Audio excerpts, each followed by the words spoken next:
Don't be too tough on yourself when this happens. This is the way your brain is wired to work. If you feel like going for longer when your timer rings, which you probably will because you'll be on a roll, don't stop. That covers the how. Here are a few suggestions that I have found work for deciding when you should hyperfocus. Whenever you can. Naturally, we need time for the little things, but the more you can hyperfocus, the better. Throughout the week, you should schedule as many blocks of time to hyperfocus as your work will allow, and for as long as you personally feel comfortable. We're the most productive and happy when we work on one meaningful thing at a time. So there's no reason not to spend as much time in this mode as we possibly can. Whenever you have an important task or project and a window in which you can work on it, don't pass up the opportunity to hyperfocus. You'll be missing out on a lot of productivity if you do. Naturally, because of the nature of our jobs, we often have to do a lot of collaborative work, which necessitates our being available to our colleagues. But when you're working on a task that only you can do, it's the perfect time to enter into hyperfocus mode. Around the constraints of your work. Most of us don't have the luxury of hyperfocusing whenever we wish. Productivity is often a process of understanding our constraints. On most days, we will be able to find a few opportunities to hyperfocus, and on others, it simply won't be possible. I find the latter to be especially the case when traveling, when I'm at a conference, or when I have a full day of exhausting meetings. Make sure you account for time and energy constraints, and if possible, work around these obstacles when you're planning your week. When you need to work on a complex task. While I started hyperfocusing by scheduling blocks of time into my calendar, I now enter into the mode whenever I'm working on a complex task or project that will benefit from my complete attention. If I'm just checking my email, I won't set an intention to hyperfocus, but if I'm writing, planning a talk, or attending an important meeting, I invariably do. Based on how averse you are to what you intend to accomplish. The more aversive you find a task or project, the more important it is to tame distractions ahead of time. You're most likely to procrastinate on tasks that you consider boring, frustrating, difficult, ambiguous, or unstructured, or that you don't find rewarding or meaningful. In fact, if you call to mind something you're putting off doing, chances are it has most of these characteristics. The more averse of a task, the more important it is that we enter into a hyper-focused state, so we can work on the task with intention. Building your focus.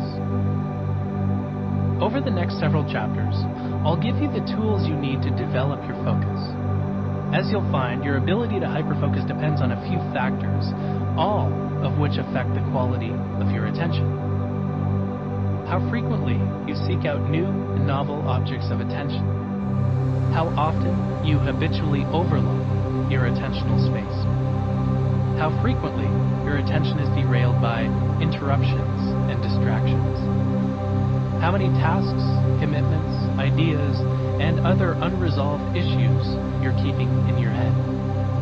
How frequently you practice meta-awareness, checking what's already consuming your attention. As we'll discuss, even your mood and diet can influence hyperfocus. For these reasons and more, everyone has a different starting point when it comes to entering the mode. Ironically, when I first started exploring the research on how we best manage our attention, I could hardly focus for more than a few minutes before becoming distracted. This is often the case when we continually seek novel objects of attention and work in a distracting environment. While experimenting with the research, I've been able to steadily increase the amount of time I can hyperfocus, and I've grown accustomed to working with fewer distractions. I wrote the sentence you're now listening to near the end of a 45-minute hyperfocus session, my third of the day. These sessions have enabled me to write exactly 2,286 words in around 2 hours. This is one of the fun parts about writing a book about productivity. You can verify that your methods actually work by using them to write the book itself. The third session was my last hyperfocus block, and between those periods I caught up on email, enjoyed checking social media, and had a quick chat with a coworker or two. But right now isn't one of those times. And focusing on just one thing, writing these words, is what has allowed me to be so productive over the last 45 minutes. It'll work for you too. Chapter 4. Taming Distractions. 40 seconds. Two fascinating experts I had the chance to speak with while writing this book were Gloria Mark and Mary Cherwinski. Mark is a professor of information science at the University of California at Irvine and is perhaps the world's foremost expert on attention and multitasking. She has conducted attentional studies in partnership with NASA and with companies like Boeing, Intel, IBM, and Microsoft. Cherwinski, a principal researcher at Microsoft, is one of the leading experts on how people and computers interact. Microsoft does a surprising amount of research at this writing. It employs over 2,000 people who do and publish research full-time. Her work and my conversations with her color most of this chapter. The two scientists have teamed up to conduct scores of studies into our relationship with technology on a daily basis. What I love the most about their work is that they specialize in what is called in situ research, conducting studies in actual workplaces on real workers. To measure how stressed participants felt after multitasking or doing email, Mark and Cherwinski strapped monitors to them to wear for 24 hours a day to chart their heart rate variability, a scientifically validated measure of stress. With their permission, Mark and Cherwinski installed the logging program on participants' computers to observe exactly how often they switched between tasks, every 40 seconds. Shockingly, we interrupt ourselves even more often when we keep apps like IM and Skype open, every 35 seconds. Their work is worth calling out for a number of reasons. First, in situ research is much more difficult to conduct. It took Mark 6 years to find an organization that would let her study employees when they went without email for a week, for example. But the approach is particularly worthwhile. As she explained to me, quote, as opposed to taking someone into a laboratory and setting up artificial conditions to simulate the world, you're going into the world and observing things as they actually are, end quote. Second, their research is worth examining because it's groundbreaking. By far, my favorite of the studies they conducted was the 40-second task switching study I just mentioned. So often, we go from being totally productive and immersed in our work to interrupting ourselves to do something unrelated and far less important. We interrupt a meaningful conversation with a friend to check our phone. We set aside writing a report to initiate a pointless IM chat. We go from building an Excel worksheet to visit with an office colleague for no good reason. Another study they conducted found that we switch between computer applications 566 times during the average workday. This figure includes distractions that have nothing to do with our work itself. We check Facebook, for example, an average of 21 times every day. This average includes every subject in the study, some of whom didn't look at Facebook at all. When you calculate the average among people who visited Facebook at least once, it doubles to 38 daily checks. Our work obviously suffers from these distractions, and we fail to enter into a hyper-focused state. We compensate by working faster and more frantically, which affects the quality of what we produce and stresses us out. And perhaps most important, we fail to take control of and deliberately manage our attention. Interruptions that are in some way related to a project we're working on don't derail our productivity as severely. If someone sends us a message with information relevant to a report we're preparing, for example, we can refocus with relative ease. But we rarely have just one project on our plate. On average, we're juggling about 10 simultaneously. Your email and message notifications may be worth keeping on if you and your team are collaborating on the same project in crunch mode. But under most circumstances, this isn't the case. The cost of an unrelated interruption can be massive. It takes an average of 25 minutes to resume working on an activity after we're interrupted. And before resuming that activity, we work on an average of 2.26 other tasks. We don't simply attend to the distraction or interruption and then return to the original task. We become distracted a second time before doing so. Distractions can become even costlier after the age of 40. Your attentional space shrinks as you age, which makes it more difficult to get back on track.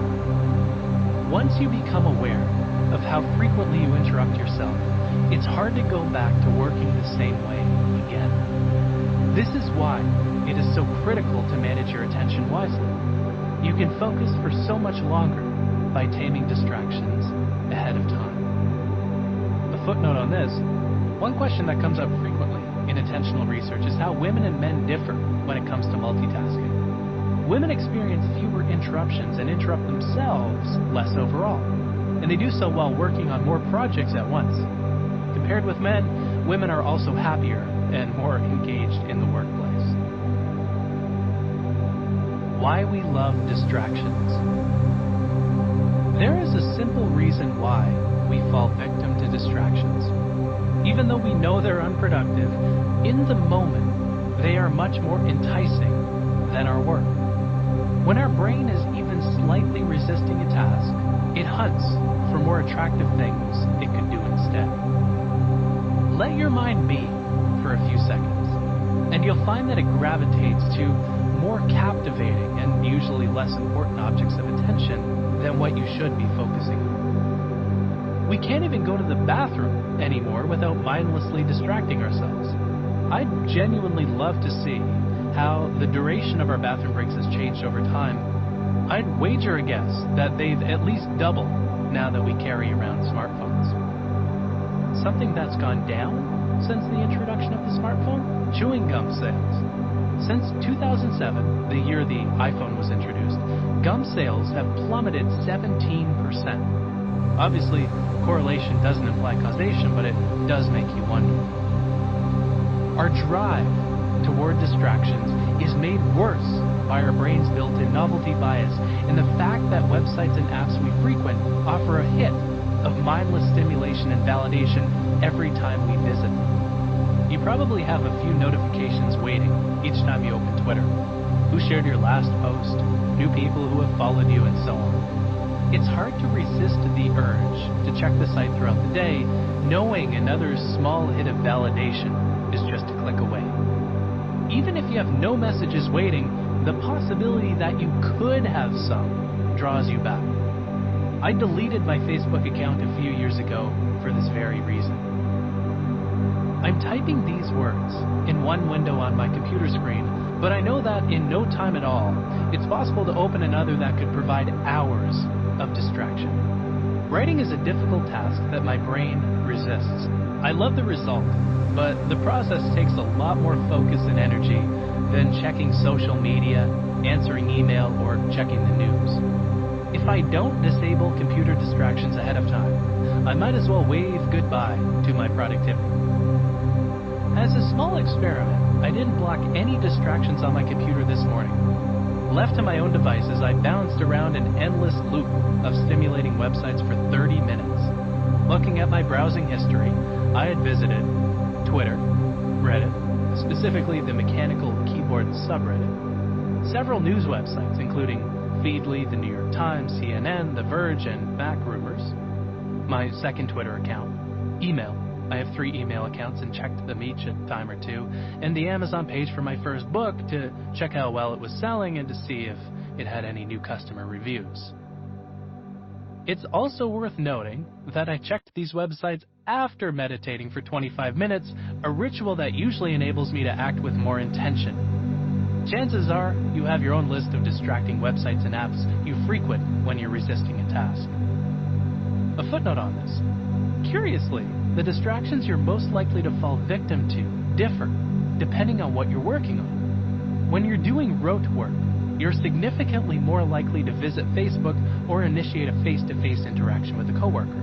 When you're focused on more complex work, you're more likely to check your email. The anecdote I just mentioned alone should dispel any notion that, as a productivity expert, I have a superhuman level of control. What I am better at is managing my impulses ahead of time. After choosing how long you'll focus, eliminating distractions is the second step of HyperFocus. Eliminating distractions before you hunker down on a task makes focusing infinitely easier, as important tasks fill your attentional space quite naturally when there is nothing competing with them. Given that distractions have the potential to derail our productivity so frequently and for so long, it's imperative that we deal with them ahead of time, before we have to expend precious willpower to resist their allure. The 4 types of distractions. In Chapter 1, I introduced the 4 types of work tasks: productive tasks that are either necessary or purposeful, and unproductive tasks that are either unnecessary or distracting. In this section, we'll focus on the distracting tasks that are fun and unproductive. I define a distraction as anything that can direct us away from our intentions. In this respect, distractions and interruptions are much the same thing because they both distance us from what we intend to accomplish. Some interruptions are essential, such as a piece of information you receive that's related to what you're working on in that moment. But most of them are worth taming ahead of time. If we zoom in on the distracting work quadrant back in the first chapter, we can divide it up based on 2 criteria: whether or not we have control over the distractions, and whether we find them annoying or fun. If you allocated your professional activities into the 4 types of work grid in Chapter 1, use the tasks in the distracting quadrant as a starting point to fill out a similar 2x2 grid that divides your distractions based on whether or not they're within your control and whether they're annoying or fun. There will be a number of items to add. Your distractions grid should contain every single thing, no matter how small, that draws you away from your intentions in the moment. It should also include distractions that aren't specifically work-related, such as the news and social media websites you visit as you work. I won't ask you to do many exercises as you listen to this audiobook, but when I do include them, it's definitely for a good reason. I've uploaded versions of both charts to this book's website, HyperFocusBook.com. To illustrate what a filled-out grid looks like, here are the typical distractions that throw off my intentions throughout the course of the day that I've filled my own chart out with. Some annoying distractions that I can't control include office visitors, loud colleagues, and meetings. Some fun distractions that I can't control include surprise team lunches, calls from loved ones, and water cooler conversations. Some distractions I can control that are annoying include email, phone alerts, and unnecessary meetings. And finally, some distractions I can control that are fun include news websites, social media accounts, and instant message accounts. Let's start with how to deal with distractions and interruptions that we can't control. There are 2 places from which distractions originate: ourselves and others, and both are important to deal with ahead of time. We can't prevent all distractions from arising. Even if we closed our office door with the intent to hyperfocus for a couple of hours, we'd still receive phone calls and the occasional knock at the door. Many distractions are preventable, but many aren't, at least not without incurring large social costs. Research shows, however, that we interrupt ourselves just as much as we're interrupted by other people. This isn't the case if you're a manager or team leader, however. In this case, 60% of your interruptions come from others. As Gloria Mark expressed it, simply looking at how we can break off external interruptions really only solves half the problem. Distractions from others aren't quite as damaging as the times we interrupt ourselves. It takes us an average of 29 minutes to resume a task after we have interrupted our own work. However, we get back on track around 6 minutes more quickly if we're interrupted by someone else. Whether it's 29 minutes or 23 minutes, we're still missing out on a lot of productivity. This is one of myriad reasons why periodically checking what's occupying our attentional space is so helpful. When we notice distractions have veered us off course, we waste less time on distracting tasks and get back on track more quickly. While we can't prevent interruptions from arising, we can control how we respond to them. The best way to deal with annoying tasks that we can't keep from hijacking our attentional space, office visitors, loud colleagues, and unnecessary meetings included, is to keep our original intention in mind and get back to working on it as soon as possible. We should also be more deliberate about how we respond to the fun distractions we can't control. Of all the advice I offer in this book, this is the tactic I've struggled with the most.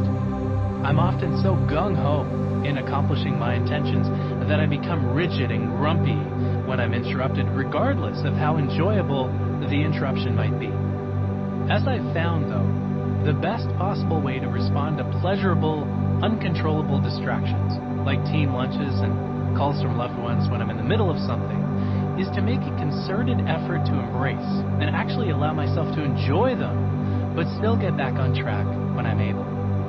Fretting over things you simply can't control is a waste of time, energy, and attention. I've gradually learned to use these interruptions as a cue to lighten up a bit and embrace whatever fun derailed my productivity, while periodically recalling my original intention so I can get back on track when I have the opportunity. Distraction-free mode. Most distractions fall into the category of ones we actually can control, which should therefore be tamed in advance. Over time, I've developed two modes of working. One, a distraction-free mode, which I enter whenever I'm about to hyperfocus. Two, a regular, reduced distraction working mode, where I work with a manageable number of distractions throughout the day. Over the course of the day, we alternate between doing two types of work: focus work and collaborative work. The breakdown of how much focus and collaborative work you do varies depending on your job. If you're an administrative assistant, your work may involve 90% collaboration and 10% focus work. If you're a writer, your work may require 90% focus work and 10% collaboration. Ask yourself, roughly what breakdown does your job have overall? Focus work benefits from all the attention we can bring to it. The less we're distracted, the more deeply we're able to focus, and the more productive we become. This allows us, as author Cal Newport has put it, to do deep work. Collaborative work, on the other hand, involves interacting with other people and being available in case you're needed. The more you and your team are available for one another, the more productive your team as a whole becomes. When engaged in collaborative work, it's best to enter into reduced distraction mode, in which you've tamed your largest distractions but are still accessible when you're needed. Let's tackle the more intense distraction-free mode first. Creating a distraction-free mode enables you to eliminate almost every controllable distraction in advance, so you can hyper-focus on your most important tasks. By removing every object of attention that's potentially more stimulating and attractive than what you intend to do, you give your brain no choice but to work on that task. I'm writing these words in my own distraction-free mode. To enter this mode and hyperfocus, I do the following. Launch a distraction blocking app on my computer, which prevents me from accessing the websites that derail my productivity: email, social media sites, Amazon, and every other app and website I've specified on a block list. I specified the duration of time I want to hyperfocus, and if I do want to access any blocked sites during that period, I have to physically restart my computer. Since most of my work is done on a computer, this is easily the most important measure I take. I also put my computer in Do Not Disturb mode, so I'm not distracted as notifications come in. I also put my phone in Do Not Disturb mode and keep it out of sight or in another room, so I'm not tempted to check it. I also grab a coffee. If I'm not going to bed in the next 10 hours, again, it takes caffeine an average of 8 to 14 hours to metabolize out of your system.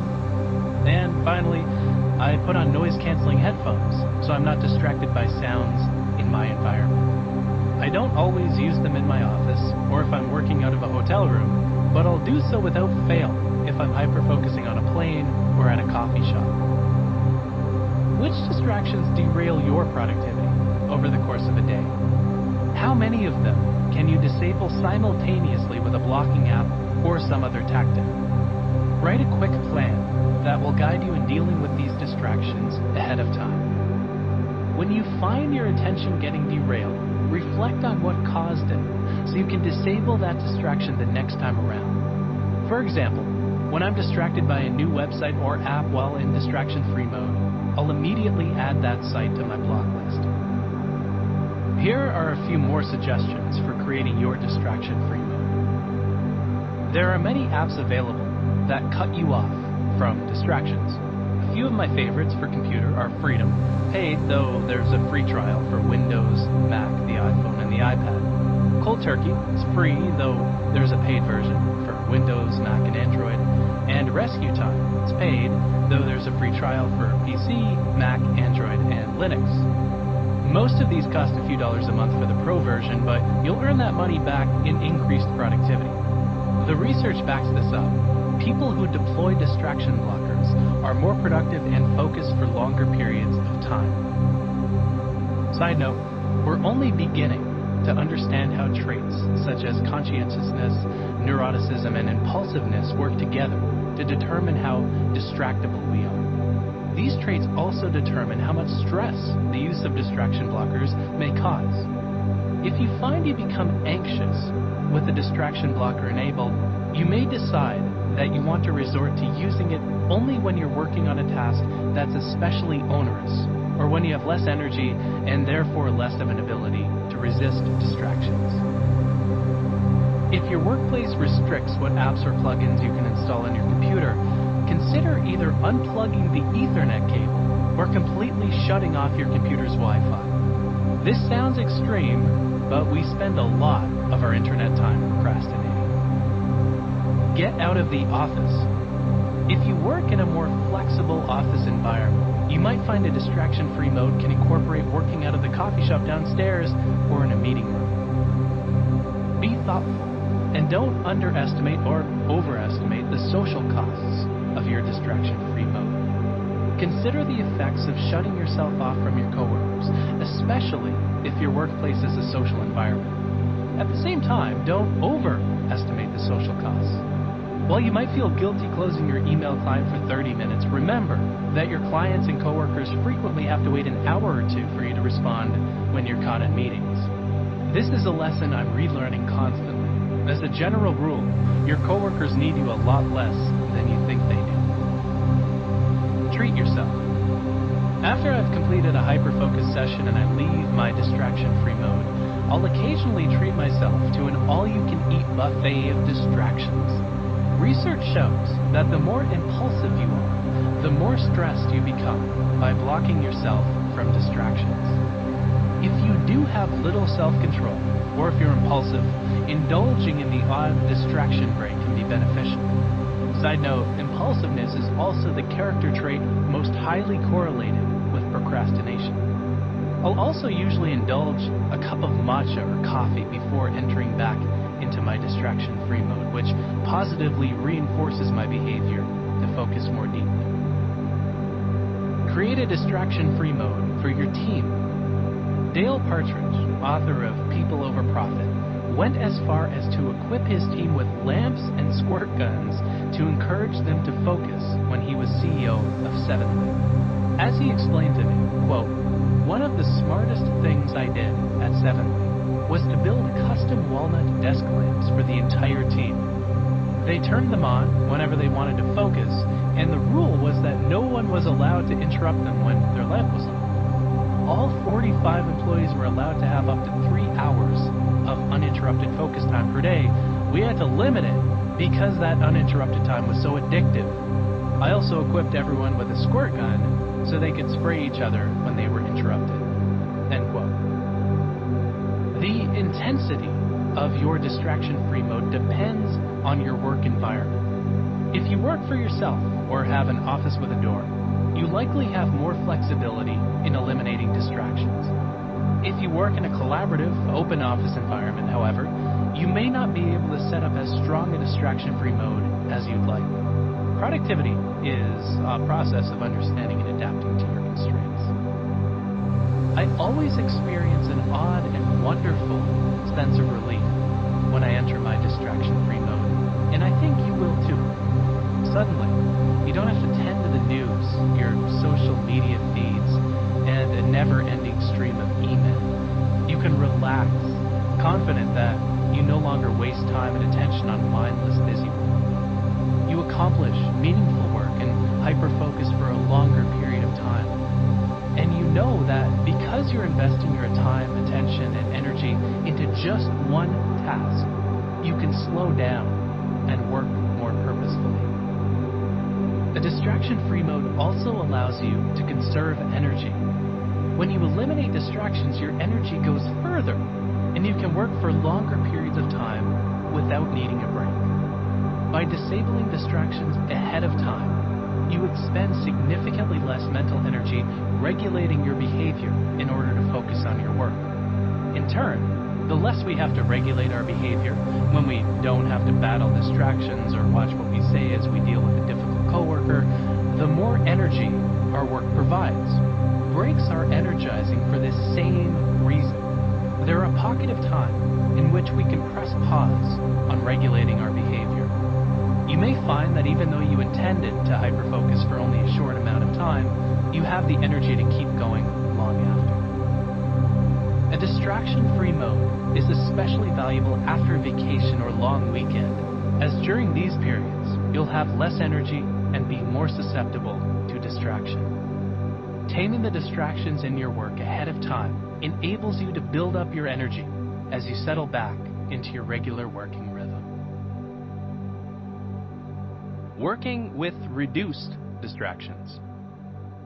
Because it's impossible to work in hyperfocus mode 100% of the time, we should also learn to enjoy the benefits of cutting back on distractions during other periods of our day. To figure out which ones are worth taming, ask yourself, what distractions interrupt your focus throughout the day that aren't worth losing 20 or more minutes of productivity over? It isn't possible to shut off these distractions entirely, and you might not even want to, but it is worth becoming more thoughtful about what interrupts your work. Email is a great example of a distraction that's important to tame but not eliminate. Email is a weird beast. It consumes a lot more attention than it does time. Meetings are the opposite, generally consuming more time than attention. Eliminating email would obviously not be realistic, but try to become more deliberate about when you check for messages.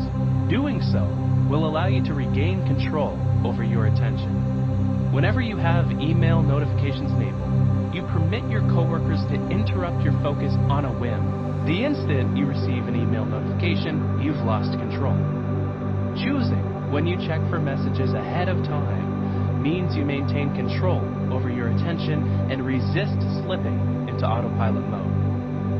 Setting a specific time to focus on distractions like email, meetings, your smartphone, and social media transforms them from distractions into merely other purposeful elements of your work and life. Technology should exist for our convenience, not the convenience of anyone who wants to interrupt us. Countless things clamor for our attention over the course of the day. In this section, I've chosen 5 of the most common pain points: a constant flood of notifications, smartphones and other distracting devices, email, meetings, and finally, the internet. Notifications. An activity I recommended earlier was to scroll through the notification settings on all of your devices and disable audible and vibrating alerts for interruptions you can safely live without. Leaving default settings turned on will flood you with a constant stream of interruptions. It's also worth limiting certain apps to interrupting you on only one device. There's no reason for your phone, tablet, watch, and computer to all inform you that you've just received an email notifying you that your favorite clothing store is having a sale. Disabling most audible and vibrating alerts is a simple change, but one that's totally profound in practice. You suddenly get to choose when you're interrupted by your phone, rather than your phone deciding when to interrupt you. I personally just scan for new text messages and notifications when I check the clock on my phone. Every notification pulls you away from what you're doing and reminds you that there's an entire digital world you're missing out on. Notifications are deceiving, for while it takes just a second to glance at one, that moment can suck you into a digital vortex in which you easily lose a half hour of your time and attention. Not all notifications are worth this productivity drain. That said, many notifications are worth receiving 100% of the time. Phone calls, for example. When I check my email just once a day, as I'll discuss in a bit, I'll often turn on notifications for just one sender if I'm waiting for an important message. Doing this takes a minute or two, but I easily earn that time back in how much more deeply I'm able to focus. This lets me stop worrying and compulsively checking my inbox every few minutes. Setting up your email to receive notifications only for a group of VIP senders is also possible in most email applications and lets you decide who can interrupt you throughout the day. As well as dealing with individual notifications, it's also possible to block when you allow apps to distract you. One of my favorite daily rituals is to put my smartphone and other devices in airplane mode between 8 p.m. and 8 a.m. This is when I have the least energy and am more likely to fall victim to distractions. Plus, research shows we're less likely to multitask when we end our daily activities and go to bed early the night before. If enabling airplane mode feels too drastic, consider enabling your phone's Do Not Disturb mode while you work. Your smartphone and other devices. Apart from managing the notifications that your devices pop up, it's worth becoming deliberate about when, where, and how often you use those devices.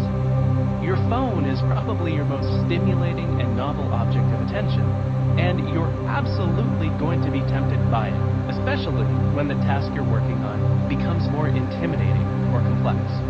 Over time, I've changed my relationship with my phone.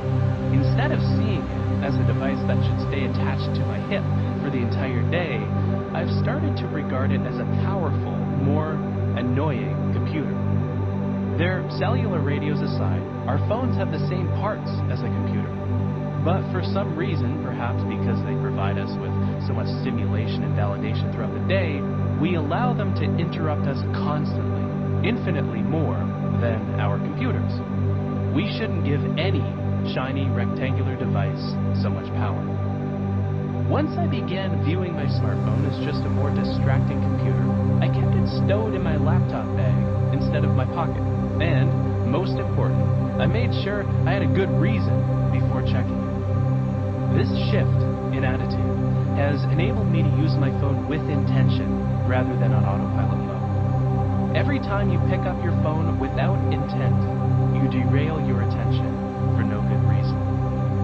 Here are a few more strategies to prevent your phone and other devices from taking over your life.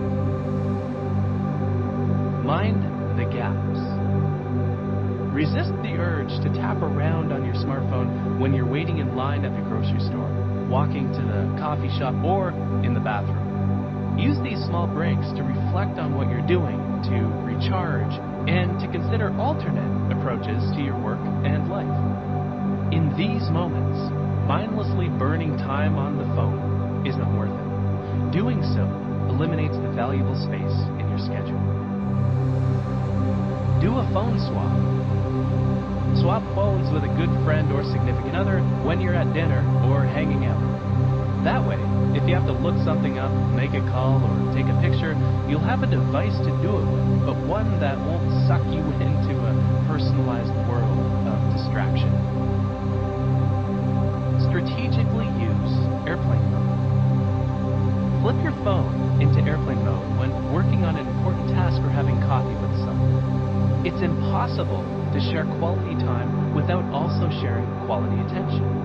Enabling airplane mode makes a bigger difference than merely putting your phone in your pocket, as in the latter case, you're still aware that notifications and distractions are piling up and waiting for you. Airplane mode completely eliminates the possibility that a notification will disrupt your work. You can then deal with those alerts on your own terms later. Buy a second distractions device. This may sound a bit silly, but I recently bought an iPad that I use for one sole purpose, as a distractions device. I keep few social media apps and no email app on my phone, and instead use my iPad for all things distracting. Delegating those tasks to the iPad, which I leave in another room, lets me focus for longer and more deeply in the event I do need to keep my smartphone by my side. Buying a tablet for this sole purpose is a sizable investment at first, but your attention is worth it. Create a mindless folder. Try housing your most distracting apps, the ones that pull you into autopilot mode, in a mindless folder on your phone or tablet. The folder's name will serve as an additional reminder that you're about to distract yourself. Prune your list of apps. Scroll through your phone and delete the apps on which you waste too much time and attention, social media and news apps included. Doing so can feel oddly refreshing, a sort of spring cleaning for your phone. Consider which apps duplicate functionality with those on your other devices. Your email app may not be worth keeping if you also access email on your tablet. An investment app you check compulsively might be worth deleting if you can access the same information on your laptop. In the last 30 years, more and more devices have crept into our lives. For me, the process started with my first laptop well over a decade ago. Later, I bought a dumb feature phone and then an even more distracting smartphone. Next came an iPad and a fitness tracker. I'm sure there will be more devices in my future. This speaks to a trap we increasingly face, bringing new devices into our lives without first questioning their value. Clayton Christensen, a professor at Harvard Business School, developed a useful way of assessing the devices in your life. Question what jobs you hire devices to do for you. Every product we buy should do a job for us. We hire Kleenex to blow our nose, Uber to get from one place to another, OpenTable to book a table at a restaurant, Match.com to find a partner. We hire our phones to do a lot of these jobs, maybe more than any other product we own. We hire them to be an alarm clock, camera, timepiece, GPS navigator, video game console, email and messaging machine, boarding pass, music player, radio, subway pass, datebook, map, and so much more. It's no wonder we spend so much time on them. As we accumulate more devices, their jobs can become redundant. The only reason I have a tablet today is because I hire it as my distractions device. If I didn't need that particular service, it's likely I would have hired the tablet to do the exact same job done by my phone and computer, helping me surf the web and using social media. And it would have been totally unnecessary. I recently got rid of my fitness tracker for this very reason. While it was a lot of fun at first, I couldn't remember what job I'd hired it to do. Several years back, I got rid of my TV and cable subscription for a similar reason. Netflix became my hire of choice for passive entertainment. Before you buy another device, ask yourself, what jobs am I hiring it to do that the devices I already own can't? Thinking about your devices this way forces you to consider why you really own them, and perhaps even more important, enables you to bring devices into your life only with intention. Email. In the knowledge economy, email is one of the largest distractions we face every day. It's usually the largest pain point for the people I speak to and coach, with meetings being a close second. One of the best strategies to tame email is to limit how many email notifications you receive, which limits how frequently you're interrupted. 64% of people use notifications with either audible or visual signals to alert them to new messages. If you fall into this category, you're probably spending too much time and attention on email. In addition to limiting new message alerts, here are 10 of my favorite email tactics. These will help you check your email more deliberately and constrain how much time and attention you spend on it in the first place. Many of these strategies also work with other messaging apps, such as Slack. Check for new messages only if you have the time, attention, and energy to deal with whatever might have come in.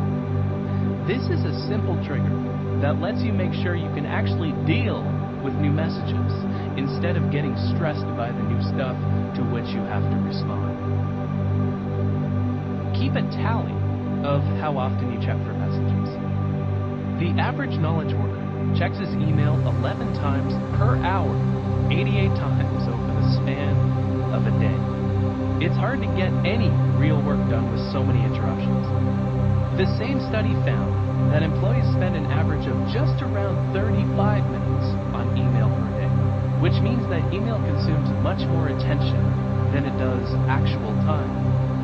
Once you become aware of how often you check for new messages, you'll likely want to reduce that amount of time because of the high cost of interruptions. Pre-decide when you'll check.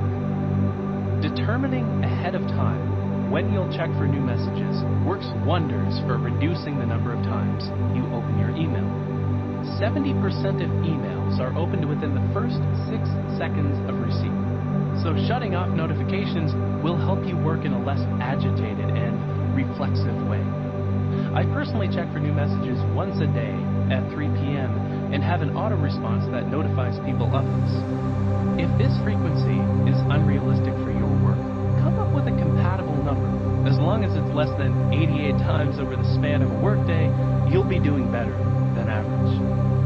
It helps to schedule these blocks of time on your calendar and set an auto response, both to make you feel more comfortable and to hold you socially accountable.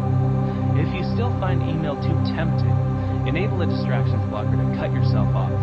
84% of workers keep their email client open in the background as they work, but closing it will help you focus beyond the 40-second mark. HyperFocus on email. If you work in an environment that demands that you be highly responsive to emails, try hyperfocusing while answering your messages. Set a timer for 20 minutes, and in that time, blow through as many emails as you possibly can.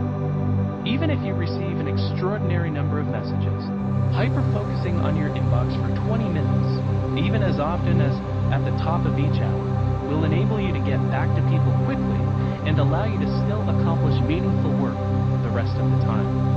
Plus, at most, the senders will have to wait only 40 to 60 minutes for a response. Limit points of contact. It takes only 10 seconds to carry out one of the most important productivity tactics: deleting the email app off your phone. I have an email app only on my distractions device and on my computer. Keep an external to-do list. Your email application is the worst possible place to keep a to-do list. It's distracting and overwhelming, and new stuff is constantly popping up, which makes it difficult to prioritize tasks and tell what's truly important. A task list, where you simply keep a tally of what you have to get done today, preferably with your 3 daily intentions at the top, is simpler and much more powerful. While it takes an extra step to move your actionable emails to a separate list, doing so will leave you feeling much less overwhelmed and will enable you to better organize what's on your plate. Sign up for 2 email accounts. I have 2 email addresses, one that that's public-facing and a private one for my closest colleagues. While I check my public-facing account once a day, I batch check the other inbox a few times throughout the day. In select cases, this is a strategy worth adopting. Take an email holiday. If you're hunkering down on a big project, set up an autoresponder explaining that you're on a 1 or 2 day email holiday and that you're still in the office and can be reached by phone or in person for urgent requests. People are far more understanding of this strategy than you may think. Use the 5-sentence rule. In order to save your time and respect your email recipient's time, keep each message you write to 5 sentences or less, and add a note to your email signature explaining that you're doing so. If you feel the urge to write anything longer, use that as an opportunity to pick up the phone. This may save you from engaging in an unnecessarily protracted email exchange. Wait before sending important messages. Not every email is worth sending immediately. This is particularly true when you find yourself in an emotionally charged state while drafting a reply. Some responses you might ultimately decide aren't worth sending at all. For important messages, heated exchanges, or emails that require more thought, give yourself time to respond and let your mind wander to let new, better, and more creative ideas rise to the surface. However we deal with it, email remains one of the most stressful elements of our work.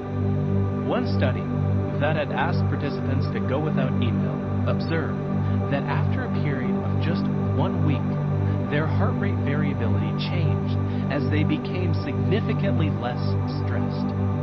The subjects interacted more often with people, spent longer working on tasks, multitasked less, and became much more focused. The absence of email allowed people to work slowly and more deliberately. When the experiment ended, participants described the experience as liberating, peaceful, and refreshing. While it would be impossible to get rid of email completely, try the tactics I just mentioned and experiment with what works best for you. Meetings.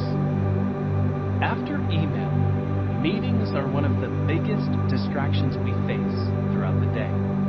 They also consume an inordinate amount of time.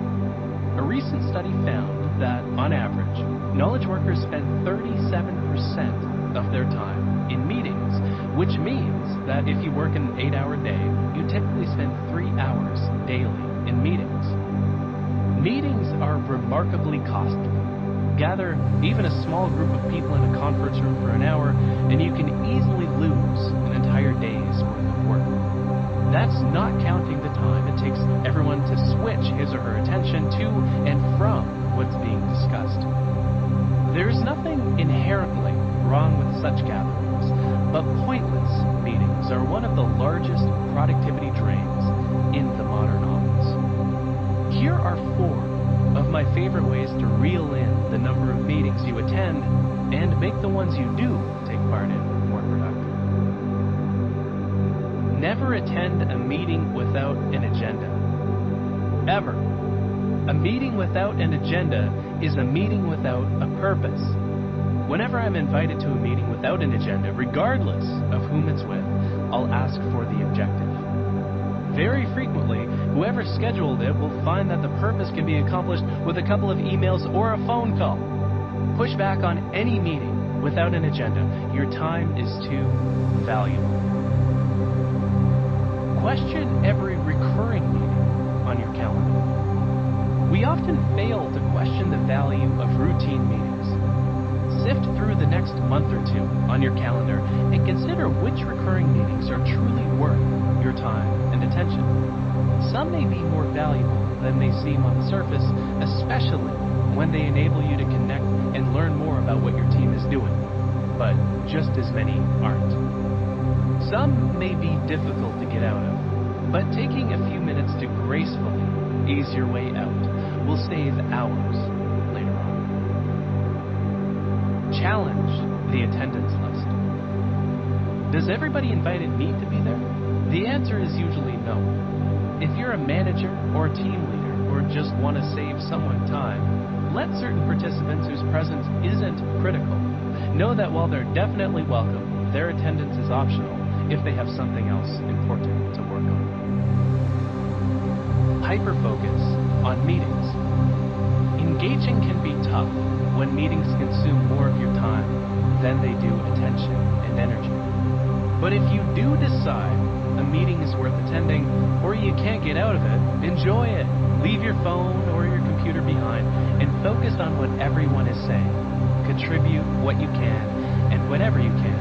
Help move things along so that everyone can leave early. You may end up getting a lot of value out of the meeting after all. Some of the best productivity strategies you'll adopt will seem obvious in hindsight, and I'd include these suggestions in that category. Each of them is a matter of common sense. However, the great benefit of any productivity book, though granted I'm a bit biased, is that it allows you to step back from your work to notice what you could be doing differently. As the saying goes, common sense isn't always common action. The internet. Quite a few of the distractions I've discussed in this section have something in common. They stem from the internet. As powerful a tool as the internet is, it distracts and interrupts us and can lead us to spend a lot of time on autopilot mode. Just as our mind wanders while we work, we often surf the internet in active daydreaming mode, switching among websites and apps without intention. While reducing distractions and creating a distraction-free mode will go a long way toward helping you work with more intention, it's often worth taking this even a step further and disconnecting from the internet entirely. This can be beneficial not only at work. Being disconnected from the internet for a 12-hour period at home is nothing short of refreshing. When you're traveling, you'll never be so productive and invigorated as after you decide not to buy access to the internet on a bus or a plane. You'll spend about half of your online time procrastinating. The benefits of being connected often simply aren't worth how much longer everything takes. Don't just take my word for it. Try disconnecting completely for a period of 24 hours this Sunday and encourage your family to do the same. Instead of ponying up for internet access on the plane the next time you travel, work on an offline project that is important but not urgent. Reflect afterward. How restored do you feel? How much were you able to accomplish? If you're anything like me, you'll probably be motivated to limit your access to the internet in the future, too. Simplify your environment. Several years ago, I worked in the recruitment department of a large company. One of my coworkers, Penny, kept a small bowl of jelly beans on her desk. This, in and of itself, wasn't remarkable. But what I did find remarkable was the fact that she ate almost none of them. It's not that she didn't like jelly beans. She just wasn't tempted that much by food. Every day she'd nibble at a few, leaving the rest for anyone who happened to stop by.